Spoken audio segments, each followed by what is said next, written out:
Et après l'armée, je suis devenu chazan dans une synagogue. Donc ça, j'ai toujours aimé d'être chanteur. Non, je pensais pas du tout en arrivant en Israël. Il y a un Israélien qui est guitariste. Il vient me voir un Shabbat matin, il me dit pourquoi on n'essaye pas de faire un truc ensemble. Et c'est comme ça qu'on a créé un groupe ensemble qui s'appelle Baba Rock. Ils ont relevé le défi de l'Alia. Alia Story, c'est vous, c'est nous. Bienvenue, si vous nous rejoignez, vous l'avez peut-être connu tout petit si vous étiez de la communauté de Boulogne. Il s'appelle Yossi Twitou, c'est le fils du rabbin Twitou. Il était rabbin dans la communauté de Boulogne dans les années 2000 et depuis rabbin d'une belle communauté à Modine. Lui, Yossi, il est là, c'est une alia un peu particulière parce qu'en plus, la rencontre avec Israël a été aussi la confirmation de son amour pour la musique, donc une alia qui chante. Bonjour Yossi Twitou. Bonjour. On est ravis de t'accueillir, vraiment. Merci beaucoup. Voilà, moi je me rappelle de toi un peu plus jeune et c'est vrai que c'est émouvant de voir un peu les parcours des uns et des autres. Alors, tu es arrivé en Israël, tu avais 18 ans après le bac ? Exactement, donc en 2003, j'ai passé mon bac. Parce que tes parents sont montés avec toi. Ils ont attendu que je passe le bac pour monter en Israël. Alors, tu étais un juif français de Boulogne. Tu étais bien dans tes baskets, la vie était belle. Tu imaginais vivre en Israël ? C'est un peu vous, les enfants, qui avez poussé vos parents ou vous avez suivi Ah non, pas du tout. Voilà, non, ça. Pas du tout. Vous n'étiez pas très content de C'était partir. bien pour les vacances. Ouais, vous n'étiez pas content. Bon, c'est compliqué, quoi. 18 ans, tous tes amis, tu connais rien d'autre. Je me rappelle, l'été, on est parti en juillet, c'était très, très dur. C'est-à-dire, tu te retrouves tout seul, quoi. C'était la grosse coupure. Grosse coupure. Voilà, donc vous n'étiez pas tout à fait partant, on va dire. Quand tu regardes en arrière, la vie que tu as aujourd'hui, tu n'imaginais pas, quoi, quand tu es arrivé. C'est sûr, mais bon, je regrette pas une seconde. Ah mais ça c'est sûr, on va en parler. Mais c'est vrai que pour tous ceux qui montent parfois parce que les parents décident et que eux, ils ont aussi leur vie d'adolescent, ils sont pas toujours d'accord. C'est sympa de voir quelqu'un qui était dans leur situation et qui a évolué et a trouvé sa place en Israël. Pas facile. Donc t'es arrivé, mois de juillet, l'angoisse. On quitte les copains. Ah ouais, c'était... Fait la gueule. Complètement. Dans ma chambre. Non, je me rappelle encore, j'ai des flashs. C'était pas évident, mais... Et pourtant, tu parlais l'hébreu. Je parlais l'hébreu, mais c'était surtout la déconnexion avec tout ce que tu connais. Tu connais rien d'autre. Genre, t'arrives dans un endroit que tu connais pas forcément, tu connais pour les vacances. Et, pas de repères. Pas de repères. Tu savais pas ce que t'allais faire. Je savais que j'allais rentrer étudier à l'Yeshiva. C'était à peu près ce que j'avais prévu de faire, mais... Ça c'était. Alors même la yeshiva, c'est pas du tout la même chose que. C'est très différent d'étudier en Israël que d'étudier en France. Ah oui, complètement. Je connais personne. Je rentre dans un monde assez important, le monde de la yeshiva. J'étais à l'école normale avant, quoi. T'étais à Maïmo ? J'étais à Maïmo jusqu'en 6e. Après, je suis passé à Shaare Torah. D'accord. Ok. Donc c'est vrai qu'on étudiait pas mal à Shaare Torah aussi, mais là, c'est un vrai monde avec l'internat. C'est vraiment. Ça t'a pris combien de temps pour t'adapter au début ? Je pense que je me suis assez adapté assez rapidement quand même. Les premiers mois à l'Yeshiva, je pense que c'était pas évident. Heureusement, j'avais 2-3 copains qui sont venus avec moi de France, de l'école où j'étais. Ça, c'était une chance, c'est sûr. Mais je me rappelle, pour vraiment être dedans, je me rappelle, on sortait beaucoup, quoi, pour compenser un peu peut-être le manque qu'il y avait. Mais voilà, ça a pris... Sortez beaucoup, ça veut dire quoi ? Ça veut dire, a priori, quand t'es à la yeshiva, t'es dans un monde où tu étudies et c'est tout. Tu sors pas. Et là, vous sortiez. Voilà, nous... c'est pour ça aussi, j'étais dans une yeshiva assez cool aussi, qui permettait ce genre de choses. C'était quoi comme yeshiva ? Tiferet Shraga à Beit Vagan, à Yerushalayim. Mais je me rappelle, on faisait des choses... C'est-à-dire, on sortait parfois même... Jusqu'à 3h du matin. On allait à Tel Aviv, devant la mer, à 3h du matin. Stam, 2-3 copains. Voilà, pour décompresser, pour décompresser. Mais voilà, mais je pense que l'adaptation s'est faite assez rapidement. Bon, à cet âge-là, à 18 ans, c'est vrai qu'il y a les copains, il y a tout ça. Mais ce qui est intéressant, c'est où j'ai senti vraiment que, ça y est, j'étais, on va dire, israélien. C'est la première fois où je suis retourné en France. Ça, c'est sympa comme ça veut dire que je crois qu'un an après, je suis retourné en France. Et là, je me suis dit, non, je suis pas... Je me sens un peu étranger. C'est bizarre. Très bizarre. Tu connaissais tous les codes, tu connaissais la langue, tu sais comment ça fonctionne Paris, enfin la France. Ah ouais, complètement. Pourtant, mais je suis allé voir mes copains, tout ça, mais je sais pas. Il y a je me suis senti étranger. J'étais hyper content de retrouver mes amis, tout ça, mais je me suis senti quelqu'un qui n'est, très très étranger. Et c'est là que j'ai compris que peut-être parce que la vie ici est tellement beaucoup plus intense, beaucoup plus plus rapide. J'ai l'impression que les ordres de priorité ils changent. C'est-à-dire toutes ces choses-là font que tu es beaucoup plus mature rapidement. Voilà. Et donc tu étais en décalage avec tes copains qui, eux, n'avaient pas tellement changé finalement. Toi, tu avais fait J'ai senti un peu ce décalage, encore une fois. C'est-à-dire, c'est pas que moi, j'étais... Non, mais pas du tout. Vous n'aviez pas la même vie, tout simplement. J'ai senti une différence qui s'est créée par la vie, quoi. Alors, est-ce que tu en voulais encore à tes parents ? Tu as été dur avec eux pendant longtemps ou comment ? Non, j'ai toujours été très sage.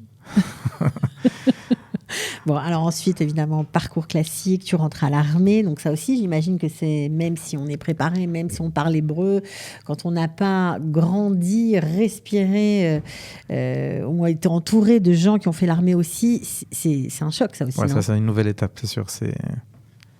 C'est beaucoup plus difficile. C'est une fierté quand même, non ? Ah oui, complètement. Je regrette pas une seconde, Je me rappelle au début c'était très très dur parce que en plus aujourd'hui les soldats ils sont un peu méfounakim, hein, mais nous moi pendant 6 mois j'étais dans une tente, qu'il pleuve, qu'il neige, dans une tente pendant 6 mois. Toi même si ça fait quand même peut-être à peu près 2 ans que t'es parti de France, mais bon ça va, on sait comment on grandit en France quand même. Et, pas dans une tente et là là c'était vraiment là ça y est, c'est-à-dire là t'es vraiment israélien et on supporte bien sûr, mais c'était pas évident. Ouais. Mais c'est une expérience que je ne regrette pas une seconde et que je pense qui est vraiment, vraiment importante pour la construction d'un jeune homme. Et jusqu'à aujourd'hui, je fais les Milouim, je suis réserviste jusqu'à aujourd'hui. Ouais, tu étais dans le Nahal Haredi pendant 2 ans. C'est ça. Ouais. Alors, évidemment, on l'a dit en introduction, tu chantes depuis que tu es tout petit. Tu pensais en faire ton métier quand tu es monté en Israël ? Non, pas du tout. Pas du tout. C'est-à-dire, quand je suis arrivé en Israël, j'ai... peut-être après... Oui, après l'armée, je suis devenu chazan dans une synagogue. Donc ça, j'ai toujours aimé que ce soit à table ou à la synagogue, même mon père étant rabbin, mais...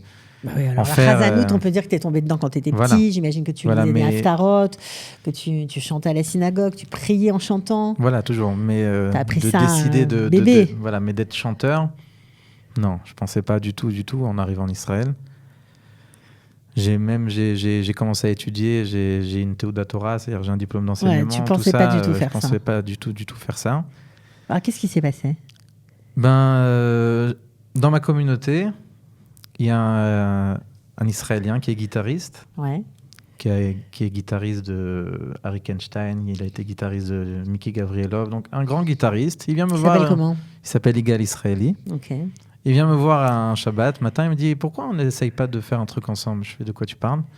Il dit « Je sais pas, on fait un projet ensemble de musique. » Et c'est comme ça que s'est créé le groupe. Ce qui t'avait repéré, bien évidemment. Oui, voilà, lui, il priait chez moi, mais voilà. Ouais. Et c'est comme ça qu'on a créé un groupe ensemble qui s'appelle Baba Rock. Baba Rock, c'est un chilou, c'est-à-dire c'est un mix de rock avec des piyutim. On a fait ça sur la période des Slichot, des Yamim Noraim, Rosh Hashanah, Kippour, tout ça. C'est hyper branché, en fait. On a vu de toute façon que les slichot ont été remis au goût du jour ces dernières années par des chanteurs mainstream. Et ce que vous avez fait, vous, avec Baba Rock, on va voir quelques extraits, c'est hyper branché, quoi. Vraiment. Ouais, mais c'est quand même une niche assez peut-être particulière. Donc ça n'a pas pris énormément. Là, c'était très beau. Oui, c'était magnifique, mais ça n'a pas pris énormément. Et donc là, si tu veux, on a recommencé à se mettre dedans. Si tu veux, on a 2 dates au mois de septembre pour la rentrée. Et alors, on va les donner. On va donner les dates. Hein. Vous allez jouer, je crois, le 2 septembre. Non, le 5 septembre. Le 5 septembre, pardon. Et le 12 septembre. Dans une salle qui s'appelle Gypsy à Modine. Donc, très belle salle. Très belle salle. Ouais. Voilà, vous êtes tous invités à venir nous voir, si Dieu veut, le 5 et le 12 septembre.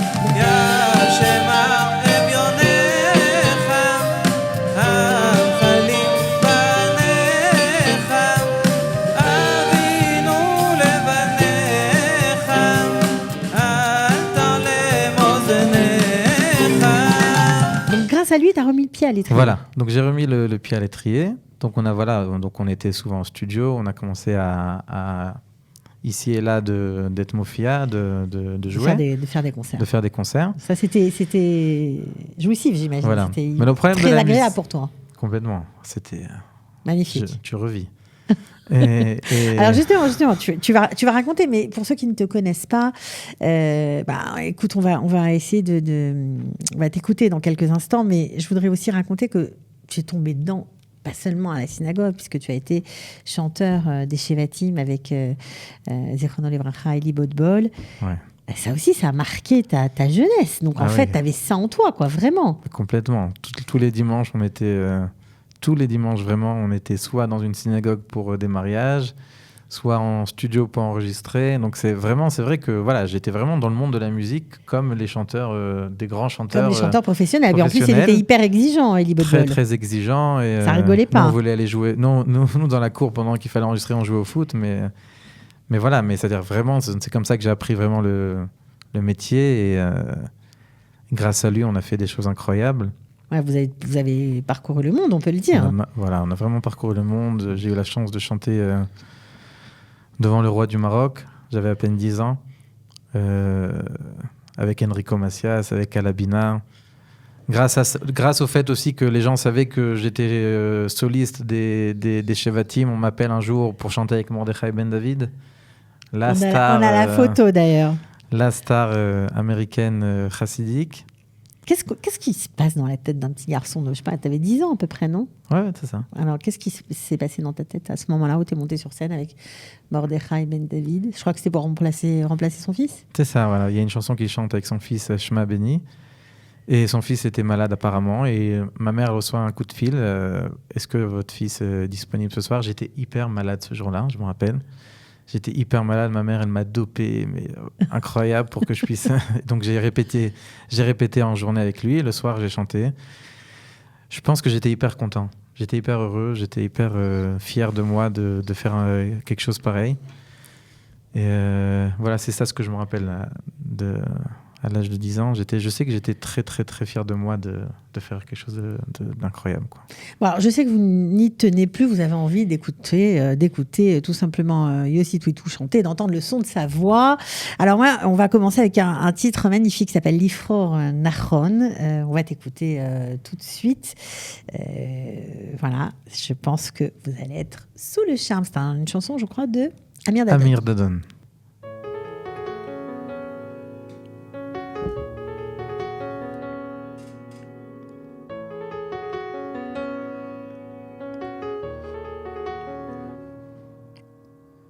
בסוף הכל מתנקז אליי, עניין של זוויות, אני לא מבין רמזים אולי, צבעים ואותיות, מבט חטוף אל עצמי ודי, רק לא להסתכל, מה שבפנים כבר בפנים מדי, קוראים לזה הרגל. מתי אלמד לבחור נכון, להאמין, לראות שטוב, בלי להביט שוב לאחור, לבחור נכון.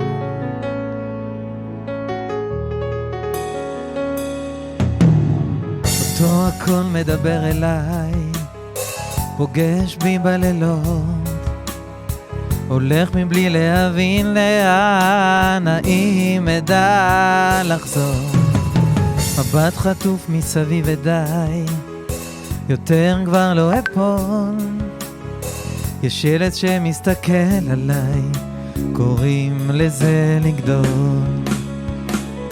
מתי אלמד לבחור נכון, להאמין, לראות שטוב,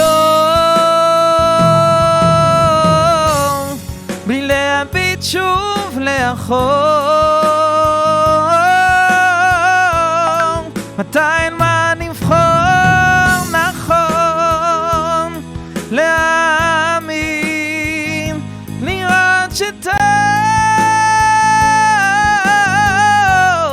בלי להביט שוב לאחור, לבחור נכון, בסוף הכל מתחבר אליי, עניין של חלומות, אם אתעורר בדיוק בזמן, אולי יוכל לזכור, בדוק יש מי ששומר עליי, נותן לי את הכוחות, עוד לא מצאתי תשובה אבל קוראים לזה לחיות.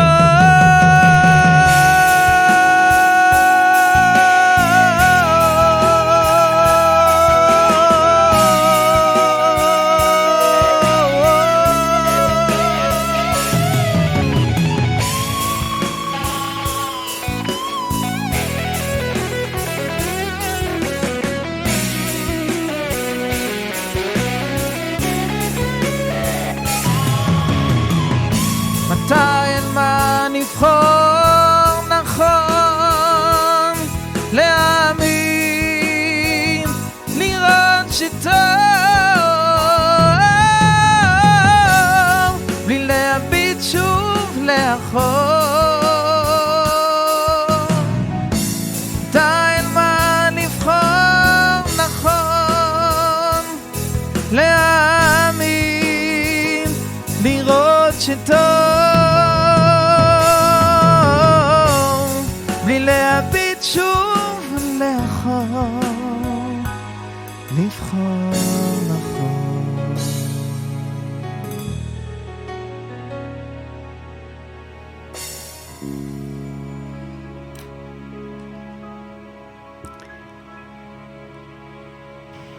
Voilà, magnifique. Merci. Vraiment, vraiment très beau. Merci, merci. Alors, on comprend que tout ça a évolué et merci à ce guitariste israélien qui t'a réveillé, on va dire ça comme ça. Ça passait bien chez toi, chez tes parents, dans ta famille, dans ton milieu, de se dire que finalement, tu allais faire de la musique vraiment pour de vrai? La vérité, c'est qu'on n'en a jamais vraiment parlé, mais je pense que ouais, ils sont très contents parce qu'ils voient que ça me fait du bien, que c'est moi, quoi. C'est comme s'il manquait une partie de moi et que voilà, aujourd'hui c'est moi. C'est pas chanter juste pour avoir une parnassa ou quelque chose. Ça fait partie de moi. La manière que j'étudie tous les matins, il y a la musique aussi qui fait partie de moi. C'est moi. C'est-à-dire c'est pas une partie à part de moi, c'est moi et donc.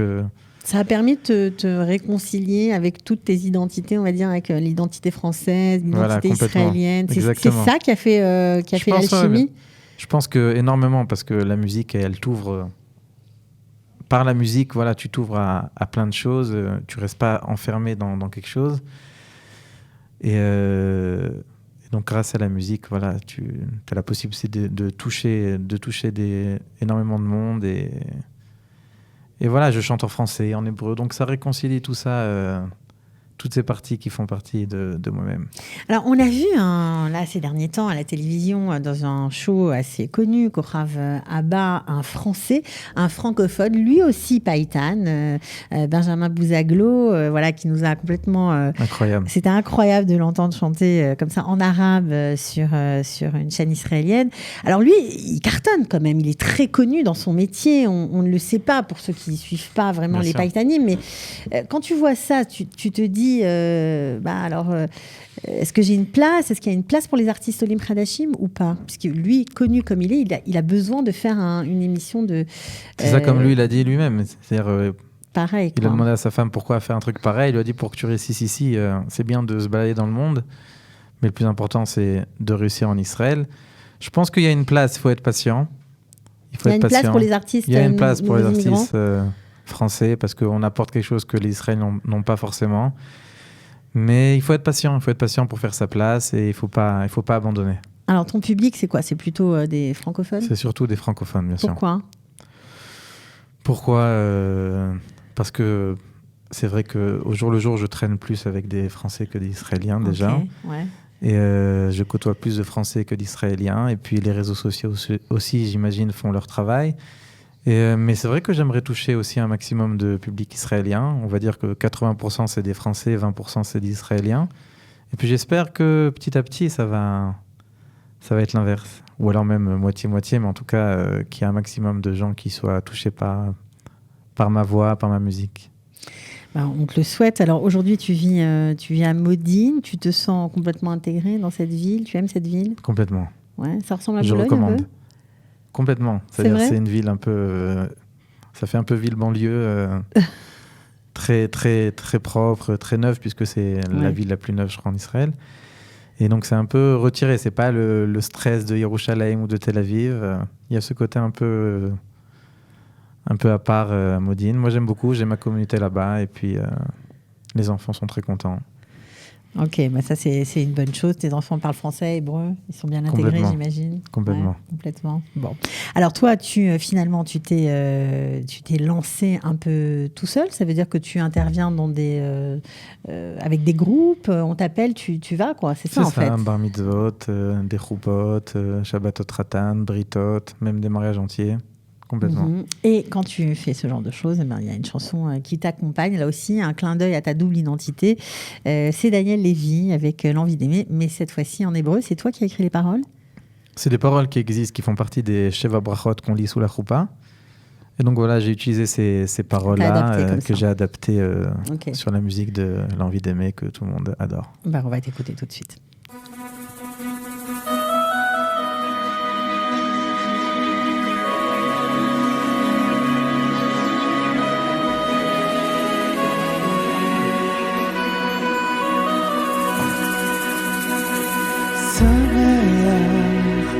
תשמח ואימא אהובי כשמחך יצירך בגן עדן מקדם שמח תשמח ואימא אהובי כשמחך יצירך בגן עדן מקדם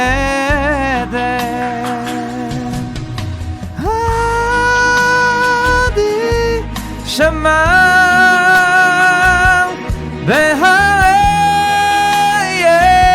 יהודה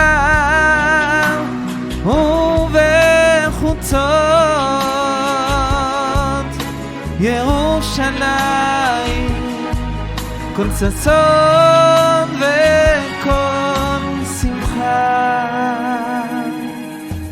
שמח תשמח ואימא אהובים כשמחך יצירך בגן עדן מקדם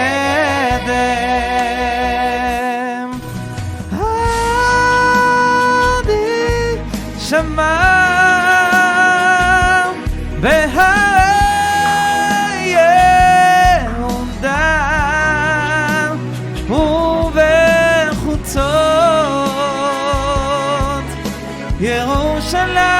ירושלים כל ששון וכל שמחה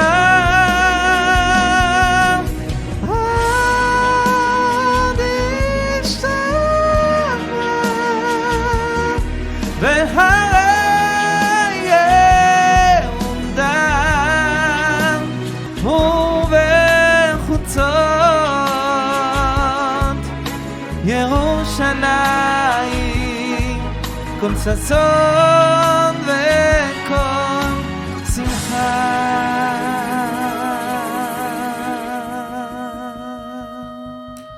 Magnifique. Alors tout ça c'est bien, c'est magnifique. D'abord bravo pour l'interprétation comme toujours, mais c'est pas un but en soi, les héroïnes. J'imagine que tu as envie toi aussi d'avoir ta propre musique, tes propres titres.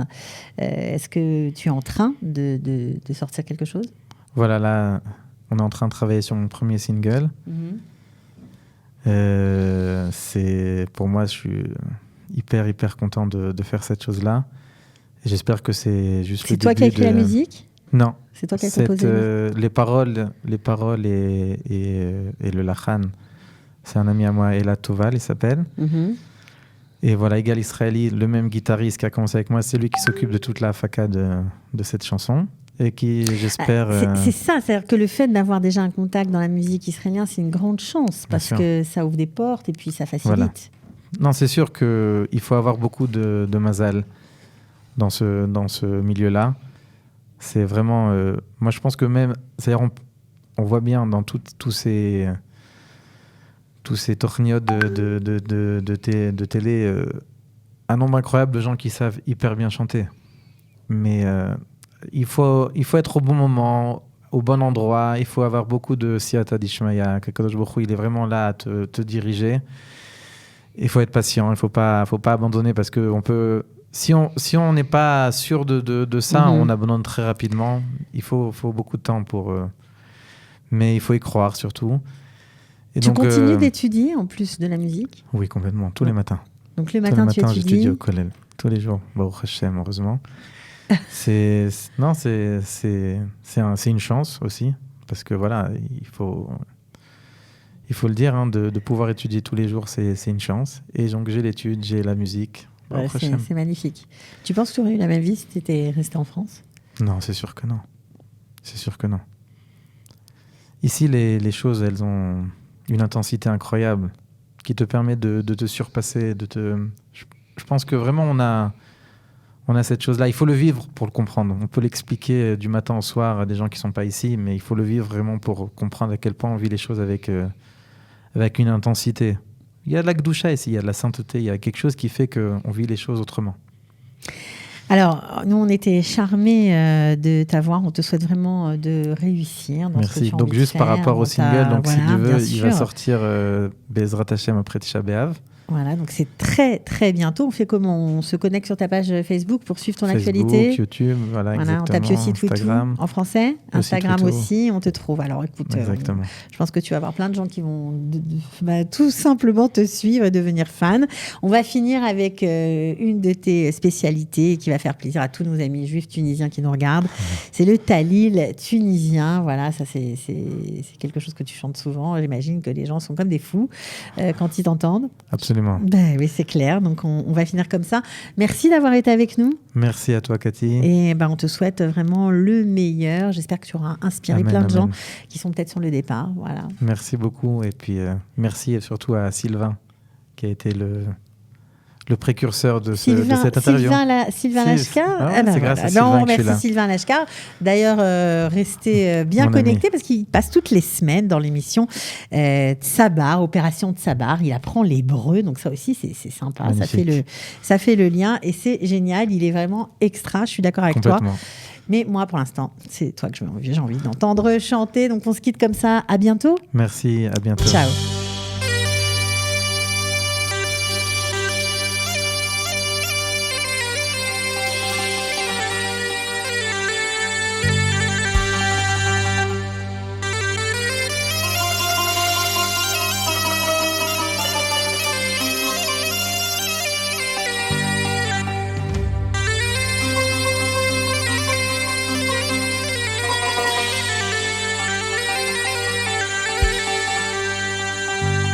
يا فخنا شلدون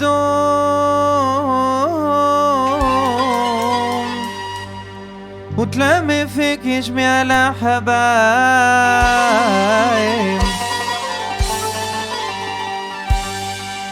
يا فخنا شلدون وتلمي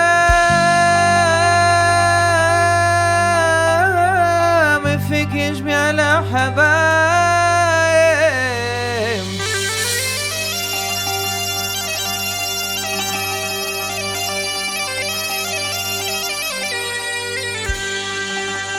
لميتنا الكل اليوم لميتنا الكل اليوم يا سمنا الحيل اللي رايد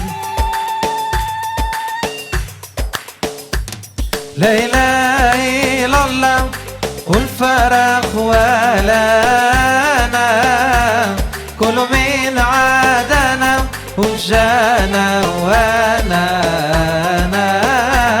لا إله إلا الله والفرح ولانا كل من عادنا وجانا وانا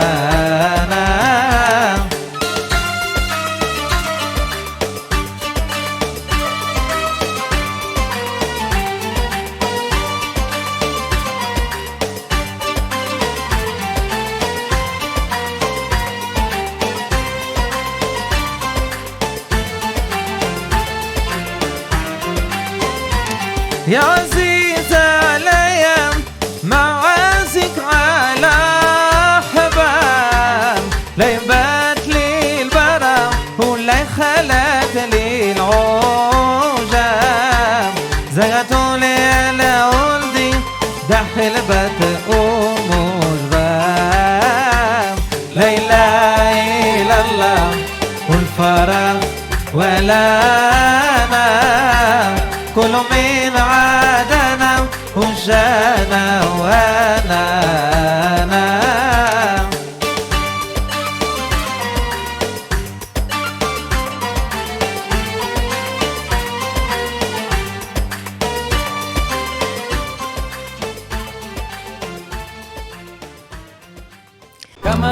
Ils ont relevé le défi de l'Alia.